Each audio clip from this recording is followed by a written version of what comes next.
تو پھر وہ کیسا بے عقل ہے جو اپنی اچھی خاصی عقل کو شراب کے ذریعے سے برباد کر رہا ہے. آج تو دنیا میں فیشن ہے, شراب کو ایسا عروج دیا گیا ہے, بڑے بڑے امیروں کی یہ شان سمجھی جاتی ہے, جب تک ان کے گھروں میں اب تو حال یہ ہے کہ بیوی بچوں کے ساتھ پیا جا رہا ہے. اور مسلمانوں یاد رکھنا, تمہارے لیے جب اللہ اور اس کے رسول صلی اللہ علیہ وسلم نے حرام قرار دیا ہے تو اس میں کوئی نفع نہیں ہو سکتا, کوئی فائدہ نہیں ہو سکتا. شراب کو بھول سے بھی ہاتھ نہ لگائیں, ورنہ قیامت کے دن کے متعلق حدیثوں میں ملتا ہے کہ جہنمیوں کا یا مجرمین کا جو قیامت کے دن سڑے ہوں گے, گلے ہوں گے, ان کا پیپ نکال کر کے شرابیوں کو پلایا جائے گا کہ یہ شراب پیتے تھے, دنیا میں مزے لیتے تھے, اب آج یہاں یہ پیو. اور وہ بھی ایک روایت میں ہے کہ مائے حمیم بھی انہیں دیا جائے گا, کفار و مشرکین کو بھی اور شراب پینے والوں کو بھی. مائے حمیم وہ ہے کہ تم اگر اس کھولتے ہوئے گرم پانی کو صرف منہ کے قریب کرو گے تو اس کی بھاپ سے ہونٹ نیچے کا لٹک کر زمین تک چلا جائے گا. اتنا کھولتا ہوا گرم پانی انہیں دیا جائے گا پینے کے لیے. اس نحوست سے بہت دور رہو, بہت دور رہو. بلکہ رسول پاک صلی اللہ علیہ وسلم نے شراب سے متعلق جتنے لوگ ہیں سب پر لعنت فرمائی. شراب کے لیے انگور نچوڑنے والا اس پر بھی لعنت ہے, شراب اٹھا کر کے لانے والا اس پر بھی لعنت ہے, شراب بیچنے والا اس پر بھی لعنت ہے, شراب کی خرید و فروخت کسی کتاب میں لکھنے والا اس پر بھی لعنت ہے. شراب خریدنے والا, بیچنے والا, پینے والا سب اس گناہ میں مبتلا ہیں. 10 قسم کے لوگ جو شراب سے متعلق ہیں, ریلیٹڈ ہیں, ان سب پر اللہ اور اس کے رسول کی لعنت آئی ہے. یہ مسلمانوں کا شیوا ہو ہی نہیں سکتا, یہ مسلمانوں کا طور طریقے ہو ہی نہیں سکتے. صدیق اکبر رضی اللہ تعالیٰ عنہ فرماتے ہیں اسلام لانے سے پہلے بھی کبھی بھی میں نے شراب کو ہاتھ نہیں لگایا. 2 خاصیتیں آپ کی تھیں. یہاں سے ایک بات پتہ چلتی ہے, کسی نے سوال کیا تھا مجھ سے کہ کچھ ایسے لوگ جن تک کوئی نبی پہنچے نہ ہو, جن تک کوئی عالم پہنچے نہ ہو, ایسا کوئی گاؤں, ایسا کوئی شہر ہو اور وہ اسلام نہیں لائے اور وہ اللہ اور اس کے رسول کو نہیں پہچانے, تو ان کے ساتھ کیا معاملہ ہوگا. پہلی بات تو یہ ہے کہ اللہ نے ایسا کوئی خطہ اور ایسی کوئی جگہ رکھی نہیں جہاں حق کی دعوت پہنچی نہ ہو. کوئی ایسی جگہ رہی نہیں. اگر کسی کا ایسا حال ہے بھی کہ کوئی وہاں پر سچائی کی دعوت لے کر گیا نہیں, تو ایک بات یاد رکھیں, کوئی بھی اگر مبلغ نہیں آیا, عالم نہیں آیا, کوئی نہ بھی آیا ہو, تو اس خطے کے لوگوں کے دلوں میں اللہ ہدایت ضرور رکھتا ہے, انہیں خیر اور شر کی پہچان ضرور دیتا ہے. اب مجھے بتاؤ, 550 سال سے کوئی نبی مکہ میں نہیں آئے تھے. مکہ کیا پوری دنیا میں کوئی نبی نہیں آئے تھے. 550 سال کا عرصہ معمولی ہوتا ہے. 550 سال کی اتنی بڑی مدت گزر گئی, کوئی نبی نہیں آئے تھے دنیا میں. سیدھے حضرت عیسیٰ علیہ السلام کے بعد میرے آقا صلی اللہ علیہ وسلم پیدا ہوئے, اور حضور اکرم صلی اللہ تعالیٰ علیہ وسلم اور حضرت عیسیٰ علیہ السلام کے بیچ کا جو عرصہ ہے اس کو زمانہ فترت کہتے ہیں. کیا وہ سارے لوگ جہنم میں جائیں گے؟ ان کے پاس تو کوئی نبی تھا نہیں. کیا وہ سارے لوگ کفر کرتے تھے؟ نہیں میرے عزیزوں, ان میں بیشتر لوگ ایسے تھے جو ایک خدا کی عبادت کرتے تھے. حضرت عبد المطلب ہیں, حضور صلی اللہ علیہ وسلم کے دادا, حضور صلی اللہ علیہ وسلم کے والدین کریمین, اور بھی کئی ایسے لوگ ہیں, ورقہ بن نوفل, زید بن عمر. یہ وہ لوگ ہیں جو حضور صلی اللہ علیہ وسلم کی بعثت سے پہلے تھے, لیکن انہوں نے کبھی شرک نہیں کیا, کبھی کفر نہیں کیا, اور پھر وہ ایک خدا کی عبادت کرتے تھے. یہ اور بات ہے کہ رسول کوئی نہیں تھے. اب یہاں میں یہ بات سمجھانا چاہ رہا ہوں کہ صدیق اکبر رضی اللہ تعالیٰ عنہ شراب سے بچے کہ نہیں بچے. پورے تقریباً 37 سال تک, 37 سال کی عمر ہو گئی تھی آپ کی جب میرے آقا صلی اللہ علیہ وسلم کی عمر پاک 40 سال تھی. آپ کی عمر تقریباً 37 ساڑھے 37 سال کے قریب تھی. اتنی عمر تک کبھی شراب نہیں پیے اور کبھی بتوں کو سجدہ نہیں کیا. تو کس نے منع کیا تھا آپ کو؟ کون تھا آپ کو جو ان حرام کاریوں سے روکا تھا؟ میرے عزیزو, اسی کو کہتے ہیں قلبی ہدایت. من جانب اللہ جو ہوتی ہے وہ ہدایت تقریباً سب کے پاس ہوتی ہے، لیکن استعمال بندے بہت کم کرتے ہیں۔ قرآن خود کہتا ہے وَهَدَيْنَاهُ النَّجْدَيْنِ، ہم نے خیر و شر کو پہچاننے والی دونوں چیزیں انسان کو دی ہیں۔ اللہ تعالیٰ قرآن میں فرماتے ہیں وَنَفْسٍ وَمَا سَوَّاهَا فَأَلْهَمَهَا فُجُورَهَا وَتَقْوَاهَا، دونوں چیزیں ہم نے انسان کے دل میں ڈالی ہیں، برائیوں کی بھی اور اچھائیوں کی بھی۔ تم پرکھ سکتے ہو، پہچان سکتے ہو۔ مجھے بتاؤ کہ آج لوگ ہم سے سوال کر رہے ہیں کہ شراب کے متعلق معلوم نہیں تھا حرام ہے کہ نہیں ہے، جوئے کے متعلق معلوم نہیں تھا حرام ہے کہ نہیں ہے، سب کر لیے، ان سب کے بارے میں تو تم کہتے ہو، لیکن مجھے یہ بتاؤ کس عالم نے، کس مبلغ نے تمہیں آگ میں ہاتھ ڈالنے سے منع کیا؟ تم خود ہی تو بچپن سے بچ رہے ہو، بچپن سے تم خود ہی بچ رہے ہو۔ آگ میں ہاتھ ڈالنے سے کسی نے منع کیا تمہیں؟ کہیں تقریریں ہوتی ہیں آگ کے بارے میں کہ آگ میں ہاتھ نہ ڈالو، آگ میں ہاتھ نہ ڈالو۔ آپ کا سینس آپ کو بچا رہا ہے، یعنی اتنی ہدایت اللہ کی طرف سے خود تمہیں ملی ہوئی ہے، تم نے آگ کو گرم دیکھا، ہاتھ نہیں ڈالتے۔ بچے کو ایک بار گرم کوئی برتن ہاتھ کے قریب لگاؤ، ایک بار چٹکا لگے پتہ چل جاتا ہے، پھر دوبارہ وہ بچہ ہاتھ بھی نہیں لگاتا۔ یہ ہدایت اسے خود اللہ کی طرف سے ملتی ہے۔ اسی طرح میرے عزیزو، آج اگر تمہارے پاس عالم نہ بھی ہو تو تمہارے پاس اللہ تعالیٰ کی ہدایت ہے دلوں میں، اس کا استعمال کرو۔ بات ہم آتے ہیں صدیق اکبر اللہ تعالیٰ عنہ کی سیرت پاک پر۔ دو چیزیں آپ نے زندگی میں کبھی نہیں فرمائی اسلام لانے سے پہلے۔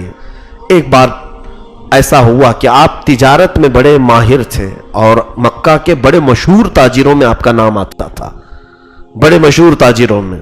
حورا ملک شام کا کوئی علاقہ، تجارت کی غرض سے آپ نکلے۔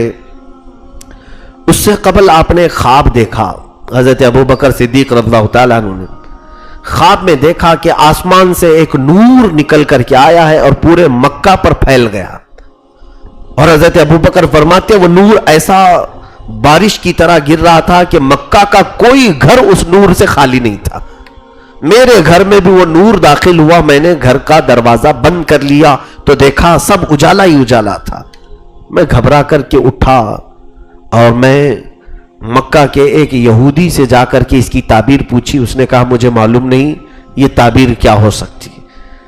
حضرت ابوبکر فرماتے ہیں میں اسی طاق میں فراق میں تھا کہ مجھے کوئی ایک عجیب و غریب خواب کی تعبیر بتائے، تو پھر اسی اسنا میں تجارت کے لیے میں نکل پڑا ملک شام۔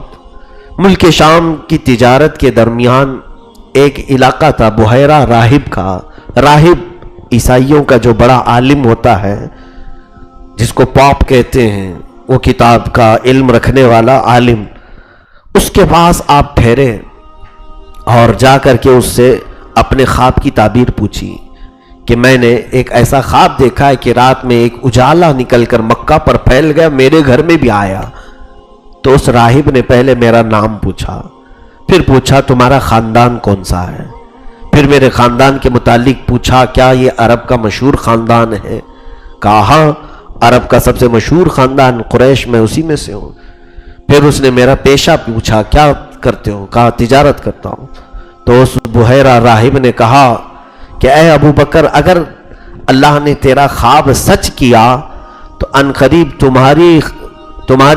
تمہارے خاندان میں ایک نبی پیدا ہوگا، ایک نبی پیدا ہوگا جو اپنے نور سے پورے دنیا کے گھروں کو بھر دے گا، اور تم اس کے ساتھی رہو گے اور اس کی وفات کے بعد تم اس کے وزیر بنو گے۔ یہ بہت پہلے خواب میں دیکھا تھا حضرت ابوبکر نے، تعبیر میں یہ ملا، تجارت کی ہے، واپس آئے۔ یہی سفر کے بعد جب مکہ واپس آئے تو بڑے بڑے تاجر آپ سے ملنے کے لیے آتے تھے۔ لوگوں نے پوچھا ابوبکر کیسی رہی تجارت؟ کہا بہت اچھی ہوئی، بہت نفع کما کر کے آیا ہوں۔ تم بتاؤ مکہ میں کوئی نئی بات تو نہیں، سب ٹھیک ٹھاک ہے؟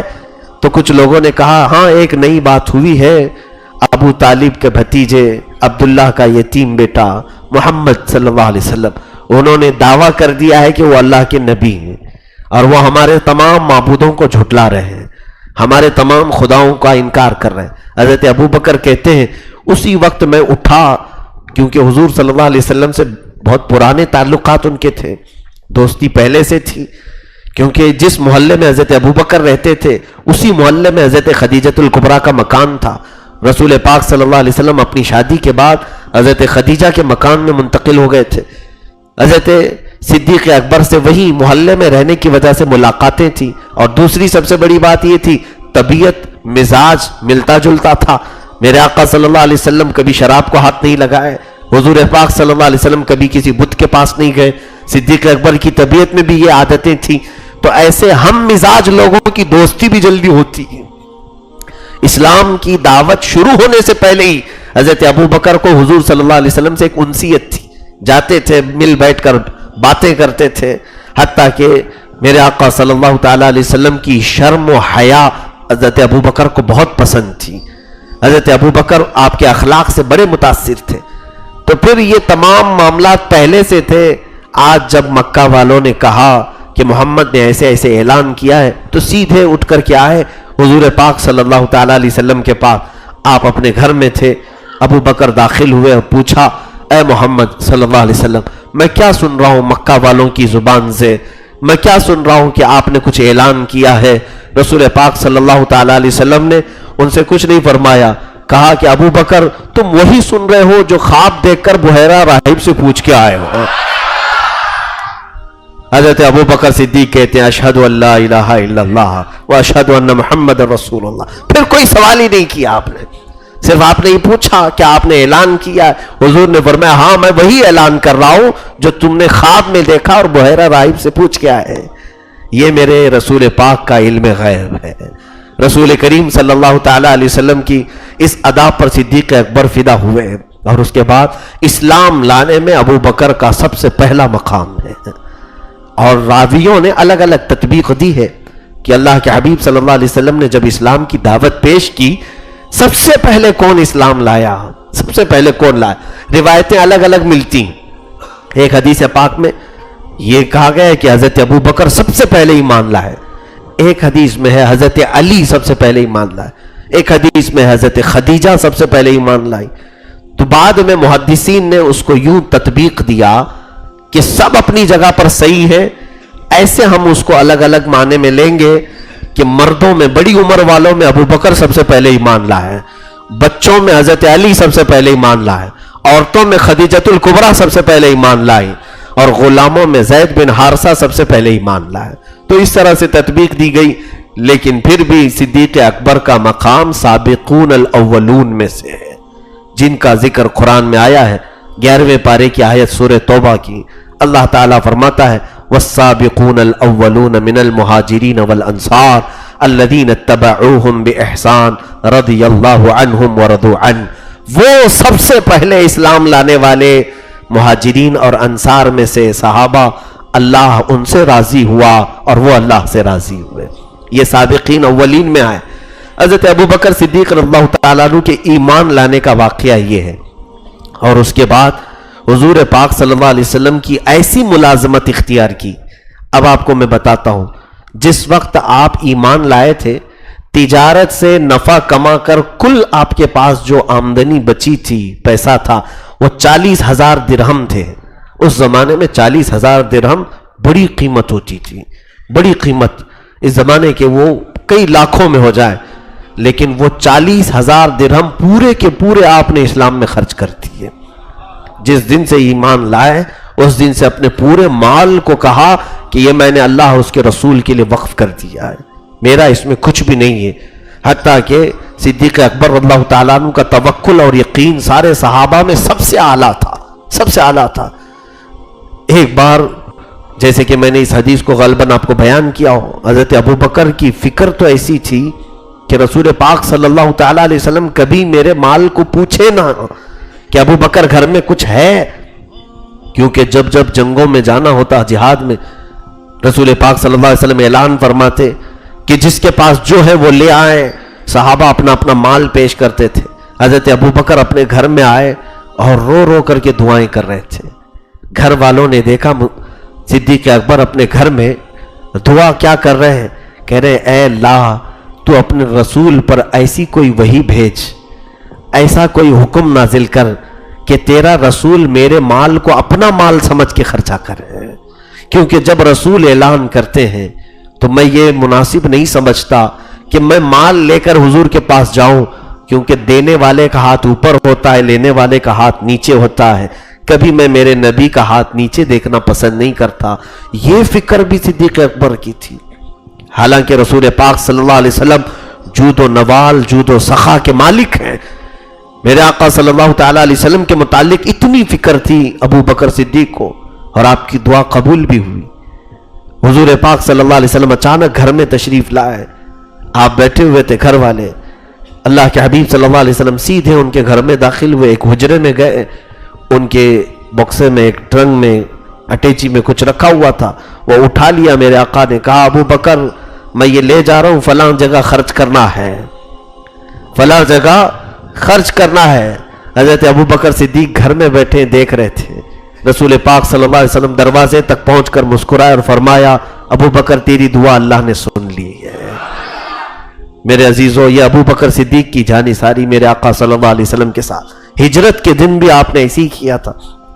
جب رسول پاک صلی اللہ تعالیٰ علیہ وسلم پر آپ ایمان لائے تو آپ کے گھر والوں میں سے کوئی ایمان نہیں لائے تھے، شروع میں کوئی ایمان نہیں لائے تھے، بڑی تکلیفیں آپ نے برداشت کی مکہ میں، 13 سال کا عرصہ جو ہوا ہے، بڑی تکلیفیں، اس لیے کہ حضور اکرم صلی اللہ تعالیٰ علیہ وسلم کے دفاع میں ہمیشہ رہتے تھے۔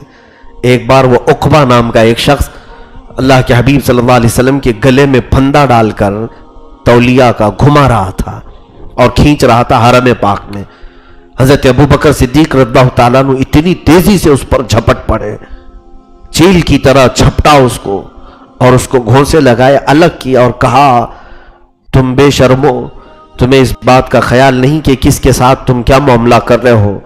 40 سال ان کے اخلاق کے تم گواہ ہو، ان کی سچائیوں کے تم گواہ ہو، ان کی امانت داری کے تم گواہ ہو۔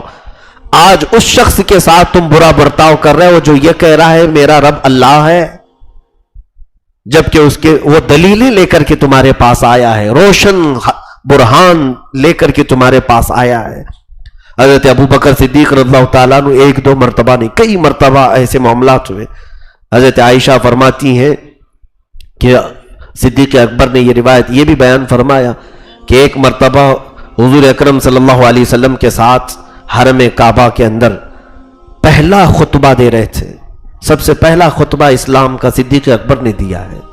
خطبہ مکمل نہیں کرنے پائے تھے کہ جو مکہ میں وہاں کفار و مشرکین بیٹھے تھے مشتعل ہو گئے، بھڑک گئے اور ان کو کھینچا، بہت زد و کوب کیا، مارا، یہاں تک کہ اتنا منہ سوج گیا تھا کہ ان کی ناک اور آنکھ بھی نظر نہیں آتی تھی منہ کی سوجن کی وجہ سے۔ آپ کا قبیلہ بنو تمیم، بنو تیم، تو انہوں نے اٹھا کر کے صدیق اکبر کو اپنے گھر پہنچایا، اور یہاں تک کہ آپ کے ہوش میں آنے کا آپ کا پورا خاندان انتظار کر رہا تھا۔ حضرت ابو بکر صدیق پر پورے دن، پوری شام، رات گزر گئی، ان کی والدہ ام الخیر کھڑی رہی، لوگوں نے کہا کہ انہیں کچھ دودھ پلاؤ، پانی پلاؤ۔ رات کا آدھا پہر گزر چکا تھا جب آپ نے آنکھیں کھولی۔ ام الخیر کہتی ہے میں دودھ لے کر پہنچی تو صدیق اکبر نے سب سے پہلے پوچھا رسول اللہ کا کیا حال ہے؟ ام الخیر کہتی ہیں میں نے کہا ابو بکر یہ ساری جو تیری حالت بنی ہے اسی کی وجہ سے تو بنی، محمد کی وجہ سے، چھوڑ دے اس کا ذکر، عرب والے، مکہ والے تیری بڑی عزت کرتے ہیں۔ حضرت ابو بکر فیصلوں میں بیٹھا کرتے تھے، مکہ والوں خون بہا، دیت وغیرہ کے معاملات میں آپ فیصلہ کرتے تھے۔ ان کی ماں نے کہا کہ تو چھوڑ دے محمد کو، اسی کی وجہ سے مکہ والوں نے تجھے آج اتنا مارا ہے۔ حضرت ابو بکر صدیق نے جو الفاظ کہتے ہیں اپنی ماں سے کہ میری ماں تجھے خبر نہیں کہ اس میں جو حلاوت اور شیرینی ہے ان کو چھوڑنے میں کوئی مٹھاس نہیں ہے۔ تو ضد پر تھے کہ میں جب تک حالات معلوم نہیں کروں گا میں دودھ بھی نہیں پیوں گا، پانی بھی نہیں۔ پوچھا کہ میں کیسے معلوم کروں کہ محمد کہاں ہے، حضور پاک صلی اللہ علیہ وسلم کہاں ہیں؟ صدیق اکبر نے اپنی ماں سے کہا جاؤ ام جمیل کے پاس، جو عمر فاروق کی بہن تھی، وہ اسلام لائی ہوئی تھی پہلے، کہا ام جمیل کے پاس جاؤ، وہ تجھے بتا دے گی کہ رسول کہاں ہے۔ ام الخیر آئی ام جمیل کے پاس، کہا کہ محمد کہاں ہے؟ ام جمیل نے کہا تجھے کیا ضرورت پڑ گئی محمد کی؟